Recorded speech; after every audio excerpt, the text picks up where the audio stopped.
मित्रांनो नमस्कार. नमस्कार. माझ्या मॉडर्न गोट फार्मिंग चॅनलमध्ये मी आपले मनापासून स्वागत करतो.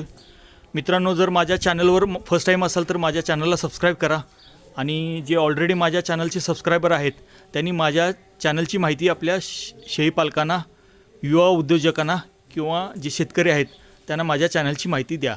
आणि मित्रांनो, आपल्याला माहिती आहे की माहितीमुळे आपल्याला सर्व गोष्टी बारीक सारीक गोष्टी समजतात आणि त्याच्यामध्ये आपल्याला त्याचा उपयोग आपल्या व्यवसायाला चांगल्या प्रकारे व्यवसायामध्ये प्रगती होण्यासाठी होतो. तर मित्रांनो, एक असाच व्हिडिओ मी घेऊन आलो आहे. अतिशय महत्त्वाचा व्हिडिओ आहे आणि ज्यांनी खरोखर ह्या शेळीपालनामध्ये अगदी म्हणजे कष्टानं उभा केलेला व्यवसाय आहे आणि त्यांच्याकडे आता त्यांनी मोठा आता ऑलरेडी त्यांचा एक शेड आहेच, पण आता त्यांनी खूप मोठ्या प्रमाणात शेळ्यांचा एक शेड आता ऑलरेडी त्यांचं कन्स्ट्रक्शन झालेलं आहे. तर ते आणि थोड्या दिवसात ते चांगल्या प्रकारे आपल्याला तो पण आपण एक व्हिडिओ बनवणार आहोत.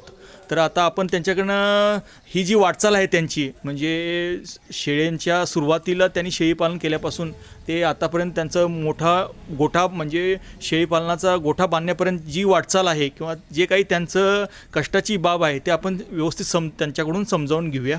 सर नमस्कार. नमस्कार. आपलं सर पूर्ण नाव सांगा. महादेवराव पाटील, कंसात अक्षय म्हणून म्हणतात. बरोबर.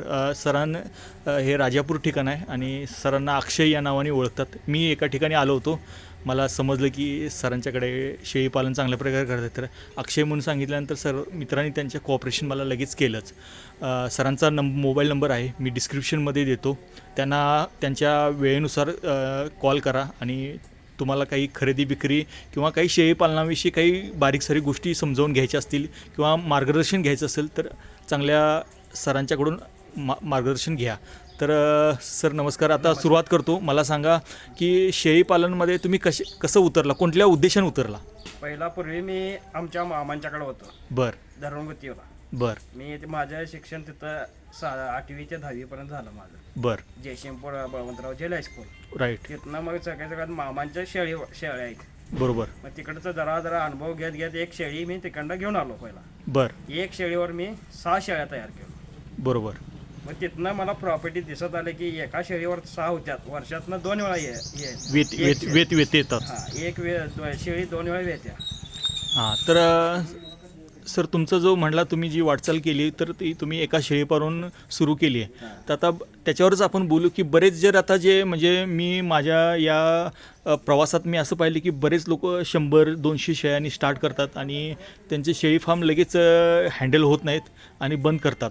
तर तुमचं याबद्दल आता तुम्ही म्हटलं एक शेळीपालन करून म्हणजे ह्याची तुमची म्हणजे संकल्पना कशी वाटते तुम्हाला? ही म्हणजे एक शेळी घेऊन आलो प्रत्यक्ष म्हणजे अनुभवण्यासाठी. इथं आमच्या इथं राजापूरमध्ये कोण शेळी पहिला पाळत नव्हते. बरोबर. आता इकडे 1-2 चुकून असत होते आमच्या गावामध्ये. बरं. मग मी आणलं एक शेळी. इथं ब्रीडचा अनुभव एक कुठं पण मिळत नाही. हां. मग तिच्यामुळे एक ब्रीड आणि एक शेळी आणलं. त्याच्यावरून मी एका शेळीवरून ते 6 महिन्यावरून असं 7 केलं. 7 वरनं अनुभव आला की 6 महिन्यात तिचं इन्कम आम्हाला किती येत आहे, म्हणजे जनावरांपेक्षा हे शेळीत किती इन्कम आहे हे बघायचं म्हणून मी एकावरनं सुरू केलं. तर तिथनं आमचं प्रोजेक्ट चालू झालं. 1 वरनं 2 झालं, 2 वरनं मग आता 12 वरनं 24ला गेलेलं आमचं. बरोबर. आता सर तुम्ही म्हणला की 1 वरनं मॅक्झिमम तुमची आतापर्यंत फार्मवर किती शेळ्या झाल्या म्हणजे टोटल? आतापर्यंत माझ्यानं 100-150 तर झाले. हो. अरे बा. तर मित्रांनो पहा, म्हणजे आपण कसं म्हणतोय वटवृक्ष जर लावायचा असेल तर आपल्याला पहिला बीज लावलं पाहिजे, मग त्याचं फळ येतं किंवा सावली येते. तर सरांनी एक शेळीचं अनुभव घेतला, एक्सपिरियन्स घेतला.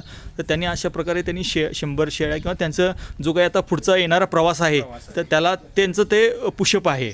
आता सर सांगा की आपण एक नवीन जे शेळीपालक उतरत आहेत, चालू करतायत आणि 6 महिन्यात बंद करतायत, तर त्याच्यामागं तुम्हाला असं काय वाटतं की त्यांच्या काय अशा चुका असतील की त्यामुळे शेळी फार्म बंद व्हायला लागले? डायरेक्ट डोंगराला हात घालून पण चालणार नाही. पहिला चालू करताना 1-2 वरनं 10 करायचं. 10चं इन्कम आम्हाला किती येतं हे 6 महिन्यात त्याचं टार्गेट घ्यायला लागतं. बरं. डायरेक्ट आम्ही कसं 25 आणलं, त्या 25 आम्हाला 75 होणार, हे होणार असं होणार नाही. बरोबर. 25 पहिला 10 आणलं, 10चं पहिला ब्रीडिंग करून त्याला हे करायला पाहिजे, स्टेबल करायला पाहिजे. स्टेबल झाल्यानंतर त्यानंतर मग त्याला काय लागतंय, तिला खोळ काय लागतंय, काय पहिला सकाळी उठल्या तिला भरडा घालायला पाहिजे. बरोबर. खाद्य घालायला पाहिजे. गाद गाठल्यानंतर त्याला सकाळी चिंचाचं वैरण आता किंवा सर झाड पाला. भरडा आपण जाऊ, भरड्यामध्ये कुठला प्रकार आहे? मी फक्त गहू आणि ज्वारी मिक्स ज्वारी, गहू आणि ज्वारी मिक्स करून घालता. बरं, भरड्याचं समजलं. त्याच्यानंतर हिरवा चारा, हिरवा चाला हे चिंचाचं आमचं चिंचाचं झाड पाला. चिंचेचा पाला. चिंचाचा पाला, तत्तू, हं, अंबर, बरोबर त्यानंतर आमचं शिवबाबूळ, बरोबर. हे अशा व्हरायटी घालतो. मराठी नुसतं झाड पालावरच असतात माझं, गवत बिवत काय नाही. बरं. आणि जसं म्हटलं आता पशुखाद्य काही घालता? पशुखाद्य म्हणजे कुठलं घालत? गोळी पेंट म्हणतो आपण, पेंट हे, काय साठी काय पेंट, शेंग पेंट असं काय काय नाही? आजपर्यंत तर वापरलेलं नाही. नाहीये. आता मोठं फार्मस वाला यात जर अनुभव घ्यायचा असेल तरी सॅम्पल साठी आता घेणार आहे. आता इथनं सुरू त्याच्यात पण काय क्रिटिकल आहे हे बघण्यासाठी अनुभव घ्यायला पाहिजे. बरं. तर मित्रांनो, सरांनी आपल्या आहाराविषयी सांगितलं, सरांची सुरुवात कशी केली हे सांगितलं.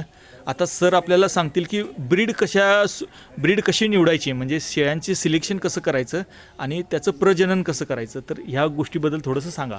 पहिला ब्रीड घेताना गावठी शेळी घ्यायला पाहिजे. बरोबर. गावठी शेळीला ब्रीड एक चांगल्यातलं ब्रीड, सोजत असेल दे किंवा बोर असू दे किंवा पिट्टल असू दे, त्याला क्रॉसमध्ये शेळीला हे करायला पाहिजे. सुरुवात करताना पहिला शेळ्यांची, ब्रीडला. हां, मग त्याच्यानंतर ब्रीडचं कसं क्रॉस सोजतचं गावठीला क्रॉस पडेल तर पिल्लं 1 नंबरमध्ये पडतात.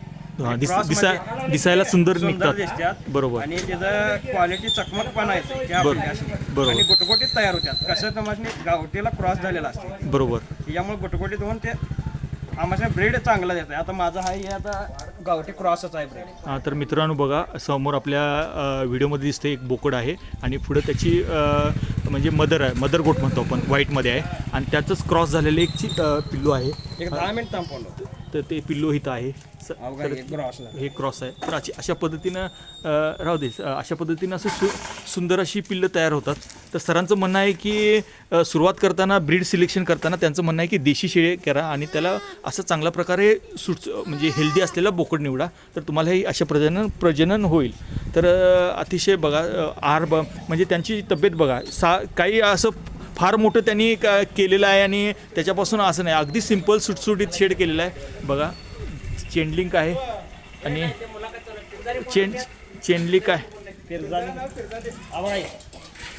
चेनलिंक आहे आणि छोटासा दरवाजा केला आहे आणि एक 10 बाय 10च्या स्पेसमध्ये त्यांनी उत्कृष्टपणे मॅनेजमेंट केलेलं आहे. तर अशा पद्धतीने मित्रांनो सुरुवात करताना त्यांचं म्हणणं आहे की देशी शेळीची सुरुवात करा, म्हणजे ब्रीड सिलेक्शन करताना देशी शेळी करा, अनुभव घ्या आणि अनुभवातनं नंतर मग तुम्हाला नवीन सुरुवात करायची असेल तर त्या ब्रीडला जा, असं त्यांचं म्हणणं आहे. आता सरांचं आपण आहाराविषयी समजून घेतलं, शेळ्यांच्या जातीविषयी समजलं. आता थोडंसं मेडिसिन संदर्भात सांगा, कारण बरेच युवा वर्गांना मेडिसिन आजार असतात शेळ्यांचे. कुठले आजार तुम्हाला तुमच्या या जर्नीमध्ये म्हणजे प्रवासामध्ये कुठले आजार आढळले आणि तुम्ही त्याला कशा प्रकारे तुम्ही त्याला फेस केला? आजपर्यंत माझ्या कुठला जनावरला आजार कुठलाच आला नाही. आलाच नाही? अरे वा. आजपर्यंत मी चालू केलंय तेव्हाच्या कुठला आजार माझ्या तर बाबतीत तर आलं नाही. बर. बाकीचे कसं आहे आमच्याकडे तर आलंय म्हणून सांगणार नाही तर नाही. माझ्या अनुभवात तर अजून पण कुठला एक शेळ्याशनी इंजेक्शन नाही, काय नाही. बेलामेल आणि कॅटासॉल हे पण आम्ही बॉडी सेटलमेंटसाठी 10 दिवसाला एकदा दिली. हां, सरांचं म्हणणं आहे की त्यांना असं त्यांच्या ह्या शेळीपालनामध्ये असं काही मोठा असा कुठला आजार आला नाही की शेळ्या दगावलेत किंवा त्याच्यापासून नुकसान झालं आहे, कुठला झालं असं नाही आहे. म्हणजे त्यांनी त्याच्या मागं हे आहे की त्यांनी केअर घेतलेली आहे. लहान बाळाला आपण जसं सांभाळतो तसं त्यांनी शेळ्या सांभाळलेल्या आहेत. त्यामुळे त्याने बरेच आता शेळीपालनावर मी जातो तर बरेच लोक सांगतात की हा आजारानं माझ्या शेळ्या मेल्या किंवा एवढी संख्या सांगतात किंवा लहान 10-12 एक फार्मवर सांगतात माझी एकदम 10 शेळ्यांची पिल्लं मेली. तर मित्रांनो खूप असं विचित्र वाटतं, कारण हा व्यवसाय हा सोपा आहे पण तुम्ही अवघड करून टाकलेला आहे. तर अतिशय म्हणजे कसं म्हणतात, शेळ्यांना गरिबाची गाय म्हणतात. तर काय मित्रांनो, ह्याला काही खर्च तसा नसतो, पण आता बरेच गोटे काय करतात, आधुनिक पद्धतीनं जातात आणि मोठे खर्च सुरुवातीलाच घालतात आणि मग नुकसान होतं. तर आणि ते शेळी फार्म बंद होतात. तर तसं नका करू आपण. हे अक्षय सर आहेत, अशा युवा वर्गांच्याकडनं समजावून घेऊया की ते कशा पद्धतीनं त्यांचं शेळीपालनामध्ये यश आहे किंवा त्यांचं ते कशा पद्धतीनं हा व्यवसाय करतायत आणि त्याचा उपयोग आपल्याला येणाऱ्या पिढीला किंवा युवा वर्गांना त्यांचं नुकसान होऊ नये म्हणून आपण ह्या आपल्या चॅनलमार्फत आपण माहिती देत असतो आणि प्रत्येकाच्या चॅनलवर माहिती दिली तर आपल्या हातून काही चुका घडत नाहीत किंवा आपण एक चांगल्या प्रकारे आपल्या पुढच्या वाटचालीला आपल्याला चांगल्या प्रकारे पुशअप मिळतो. आता सरांनी आपल्याला सांगितलं की त्यांची जे प्रवास सांगितला, त्यांचा आहार सांगितला, त्यांचं मेडिसिन्सच्याबद्दल त्यांनी बोललेत. आता सरांना फक्त थोडंसं एक महत्त्वाचा जो पॉईंट आहे तो विक्री व्यवस्थापन आणि त्याच्यावर सगळं आर्थिक गणित असतं. विक्री व्यवस्थापन खूप महत्त्वाचं आहे आणि विक्रीमध्ये जर आपण सक्सेस झालो तर आपला हा व्यवसाय सक्सेस आहे. शेळ्या खरेदी करणे हे सुद्धा महत्त्वाचं आहे कारण इनपुट कॉस्ट आणि आउटपुट कॉस्ट यामधला जो काही आपण वाढवणाऱ्याचा पिरियड आहे आणि शेळ्या सिलेक्शन करणं आणि विक्री कुणीकडे करणं, कुठं करणं आणि कशा पद्धतीने करणं ह्याला सुद्धा खूप महत्त्व आहे. आता ते आपण सरांना समजून घ्या. सर, आता तुम्ही विक्री व्यवस्थापनाबद्दल थोडंसं सांगा की शेळ्यांची विक्री तुम्ही कशा पद्धतीने करता? कसं आहे, मी आता महादीवरनं पिल्ल्या निघतात आमची.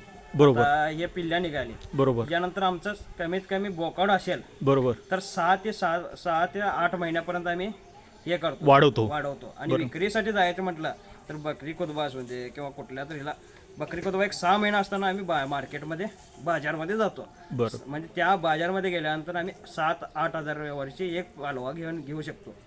6 महिन्यात ते 1 वर्षापर्यंतच्या लेवलला जातं. बरोबर. त्यातलं आम्ही घेतलेलं 7,000चा पालवा घेतलेला त्या बकरी किदब्या लेवलला आम्हाला 30 ते 35,000 तेवढं करण्यासाठी हे करलं. बरोबर. म्हणजे त्यांना म्हणायचं आहे की जी काही आपली खरेदी प्राईस आहे आणि विक्री प्राईस पण त्यांनी सांगितलं आहे आणि कुठल्या कारणासाठी विक्री जाते तेही सांगितलं. आता सर, एक प्रश्न आहे की खरंच शेळ्या बाजारातनं खरेदी कराव्या का? आणि अनेक असं आहे की शेळी विक्री ही बाजारात करावी का असं तुम्हाला विचार काही? शेळी विक्री हे बाजारात करावी करताना आम्ही पहिला चॉईस करताना